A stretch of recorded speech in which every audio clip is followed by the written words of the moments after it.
It started like most neighborhood stories do, quietly, with something so small it almost didn't seem worth mentioning. A car parked halfway across the property line. The homeowner, Mark, barely noticed at first. He just moved into the cul-de-sac a few months earlier, a clean stretch of neatly maintained suburban homes, each with its own manicured lawn and paved driveway. His new house was everything he wanted, until the gray SUV appeared. It was a simple enough situation. His next-door neighbor, a woman named Linda, lived in the identical house beside his. She seemed polite the first few times they met, waving from her porch, commenting on the weather, the usual neighborly chatter. But over time, Mark started noticing little things, her car edging a few inches closer each day. First, her tires were brushing the property line. Then, they were clearly on his side. One morning, he walked out to find her entire rear bumper squarely in his driveway. At first, Mark brushed it off. People made mistakes, he told himself. Maybe she misjudged the line. Maybe her driveway was full. But when it happened again the next day, and the next, it was clear this wasn't a mistake. This was a pattern. Linda wasn't just parking on his property. She was claiming it. The problem was, their driveways were separated only by a thin strip of concrete, no fence or barrier. When Mark bought the house, the realtor had mentioned how open the neighborhood was, how everyone respected their property lines. But apparently, not everyone got that memo. At first, Mark tried subtle reminders. He parked as close to the edge of his driveway as possible, making it difficult for her to squeeze in. He placed a row of potted plants along the boundary line. But somehow, the next morning, the plants would be shifted aside. A tire mark smudged in the dirt where her SUV had cut through. It became clear. Linda was doing this intentionally. And worse, she acted like it was her right. Over the next few weeks, things escalated. Every morning, Mark found her car in the same spot, halfway on his property, half on hers. He even caught her once standing in the driveway, chatting with another neighbor, gesturing casually as if she owned both lots. When he stepped outside, she simply smiled and walked away, saying nothing. Then came the moment that changed everything. One morning, after another long night of work, Mark stepped outside to find a fresh coat of gravel laid across the edge of his driveway, the part Linda's SUV usually occupied. At first, he thought maybe it was some neighborhood improvement project. But then he noticed the line of gravel extended directly from Linda's property, blending seamlessly into his own.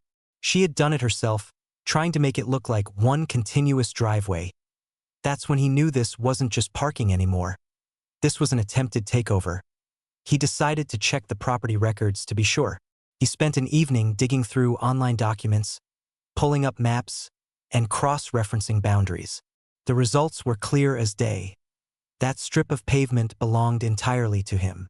There was no shared space, no easement, no gray area. It was his land, period. But Linda seemed to think otherwise. Soon after, Mark noticed her friends and family starting to use the space too. Visitors would park across both driveways, blocking him in. Delivery trucks would pull up and idle right in his lane.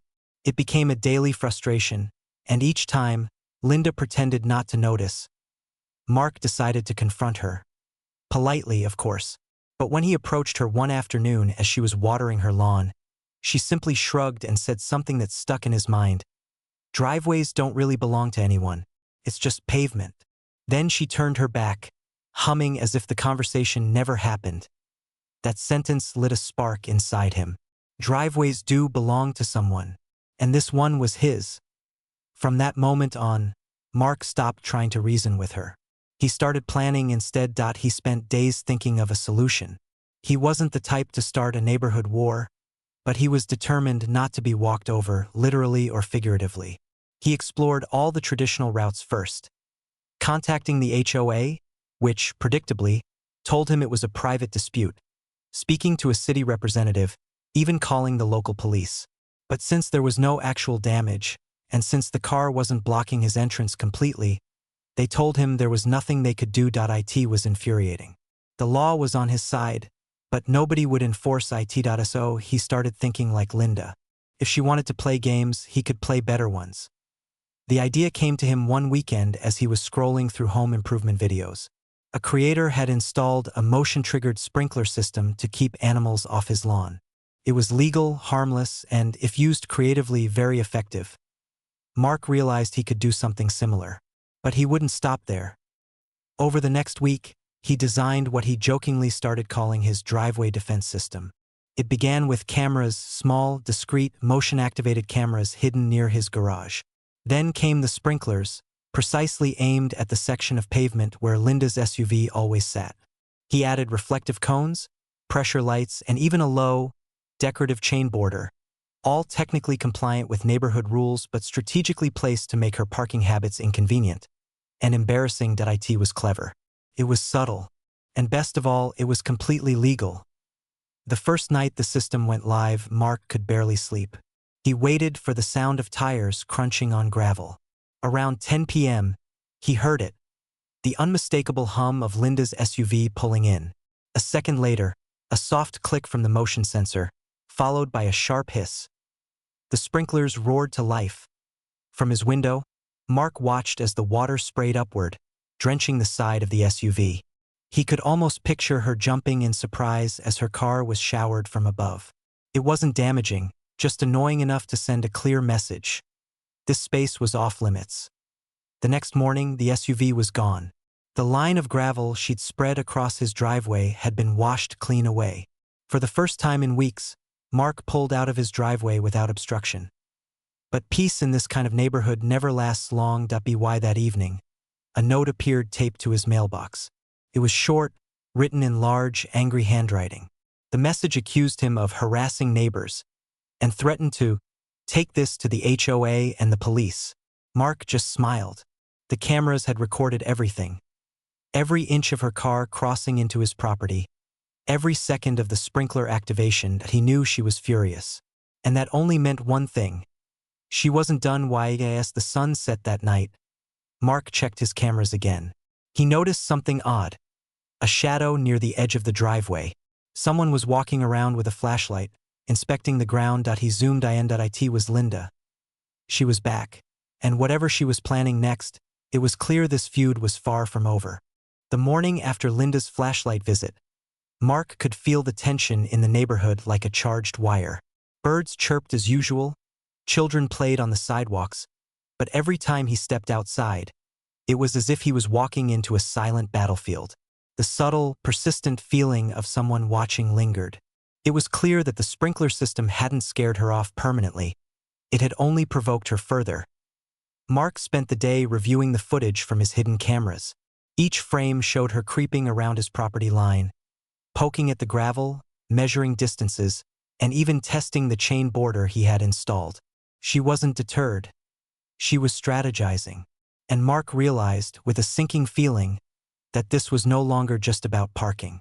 This had become a full-blown property feud. By mid-afternoon, Mark decided it was time to elevate his approach. He began documenting everything meticulously. Photos, videos, timestamps, even sketches of her daily parking patterns. This wasn't just paranoia. It was preparation for a strategic counterattack. The HOA and police might not intervene, but if this escalated legally, Mark wanted evidence that was impossible to dispute. Meanwhile, Linda began escalating her own tactics. Over the next few days, Mark noticed subtle shifts. His mailboxes seemed slightly tampered with, faint tire tracks appeared over his lawn in the dead of night, and one morning, a large rock was placed directly at the edge of the driveway, as if daring him to remove it. It wasn't outright vandalism, but it was aggressive, a clear message that she wouldn't be intimidated. Mark realized something important. Linda wasn't just testing boundaries, she was probing for weaknesses. The question was, how could he turn her aggressiveness against her, legally, effectively, and without getting himself into trouble? He returned to his driveway defense system and started thinking more creatively. The sprinklers had worked for a day, but it was obvious she'd adapt. What he needed was something unpredictable, something that would frustrate her, expose her, and protect his property all at once. Mark began making modifications. He added additional motion sensors, this time connected to a series of harmless but startling deterrents. Reflective lights that flashed when someone entered his property, small air horns aimed to startle intruders, and harmless markers that left a temporary imprint on tires, a visible reminder of boundary violations. Every element was compliant with HOA rules, designed to alert and discourage rather than cause harm. Within a week, the driveway had transformed from a simple strip of concrete into a fortress of passive defense. From his perspective inside the house, Mark could monitor every corner of the property in real time, from multiple angles. Cameras, lights, and sprinklers worked in tandem, creating a carefully choreographed sequence of deterrence. It was almost theatrical, like setting up a silent stage play starring Linda as the unwitting actor. The inevitable confrontation came that weekend. Around 9:30 p.m., Mark saw the SUV pull up, moving into the exact spot it had occupied for weeks. He braced himself and watched through the live feed. The motion sensors activated instantly, triggering the first wave of lights. Reflective cones blinked under the glare of the vehicle's headlights, catching her attention. The sprinklers engaged next, spraying a harmless but undeniable stream of water. Then, when she tried to inch further onto the driveway, a soft air horn burst into life. The security cameras captured every reaction in crystal-clear detail. Linda jumped back, swearing under her breath, then backed out of the driveway entirely. Her tires left wet marks across the concrete, but she didn't linger. The sequence was brief, intense, and entirely non-confrontational. Exactly what Mark had intended, and in the days that followed, Linda adapted, trying to find gaps in his system.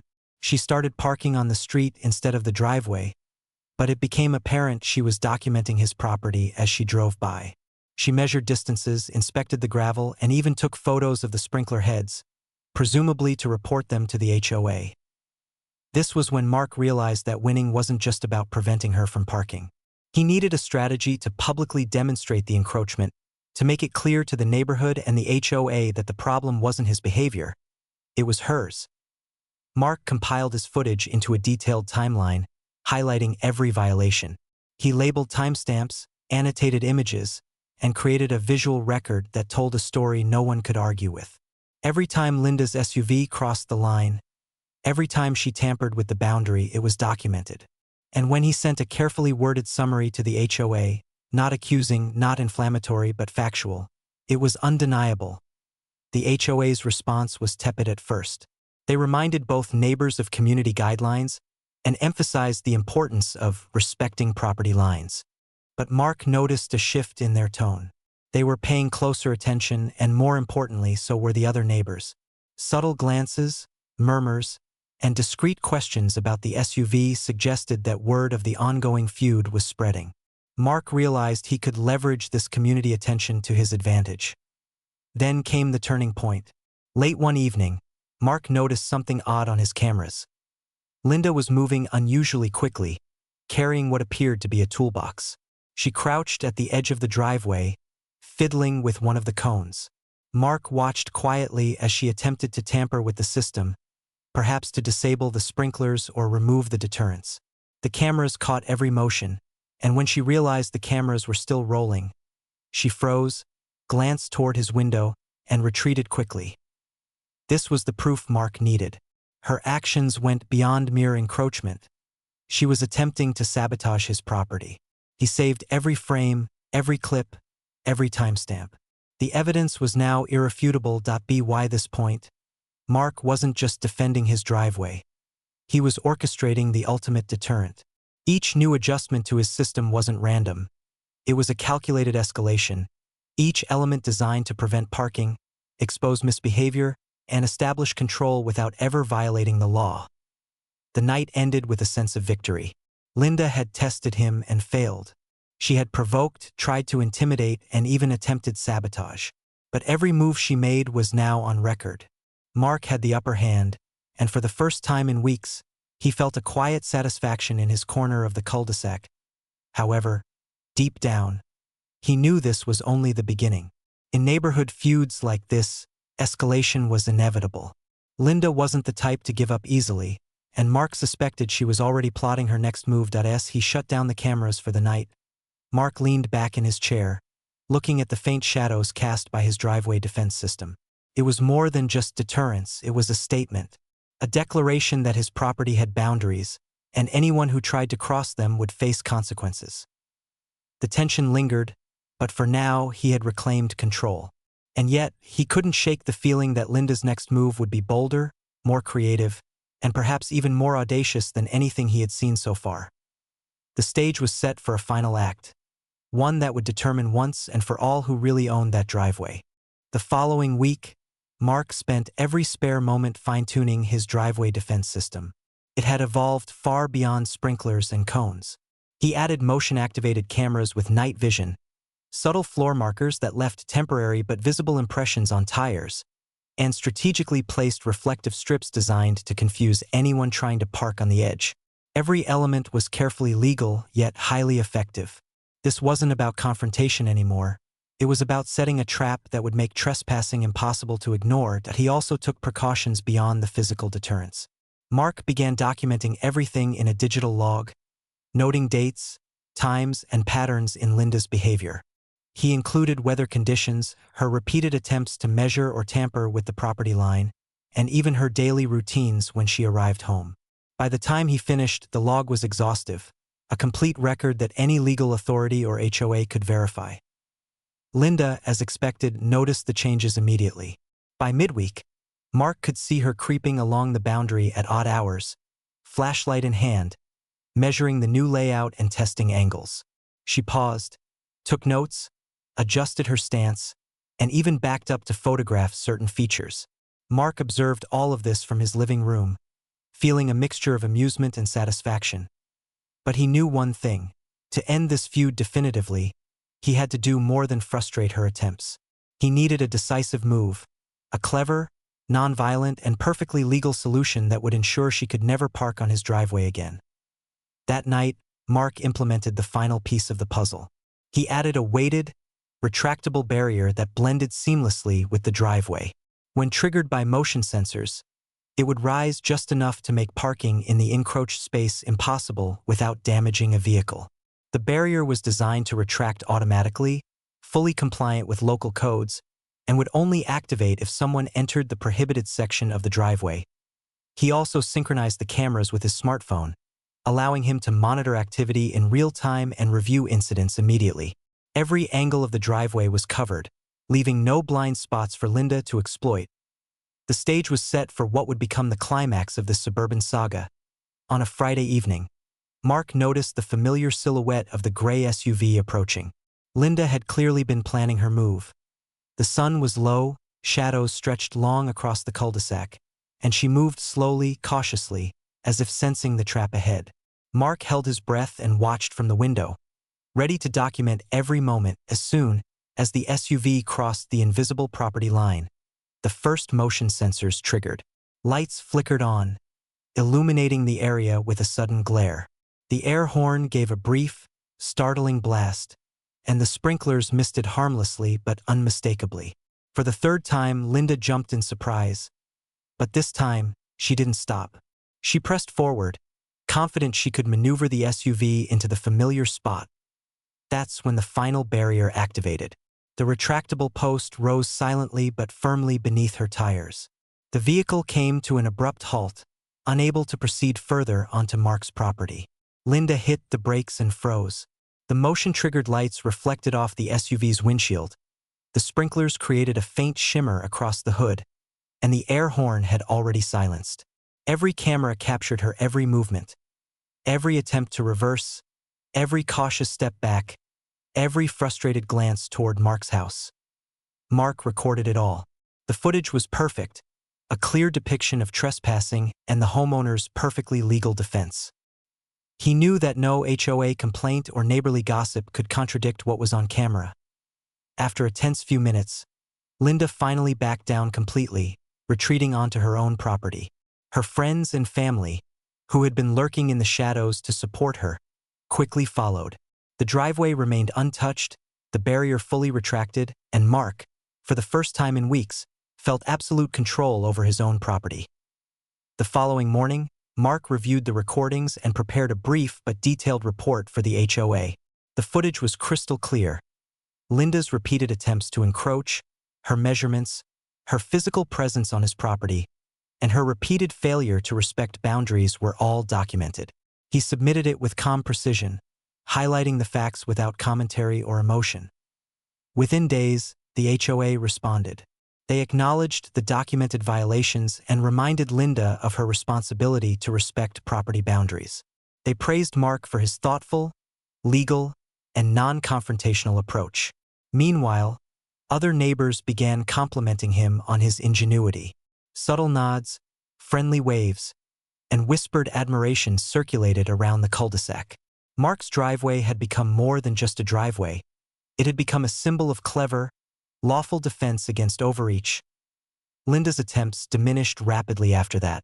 The cameras, lights, barriers, and sprinklers ensured she couldn't try again without immediate consequences.